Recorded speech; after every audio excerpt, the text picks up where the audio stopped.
Merrill A-40 valve body for the C1000 hydrants. So we'll go ahead and get a couple measurements of it, starting with an outer diameter of this hex end here. We're going to outer and inner diameter. The outer diameter measures right at about 1.5 inches, with the inside diameter of right at about 3/4 of an inch. We can also get an outer and inner diameter here of this rounded end here. So it'll measure right at about 1.75 inches, and then an inside diameter right about 1.25 inches.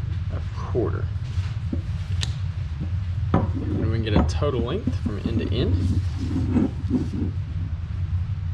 and that will measure just at about 3 3/4 inches.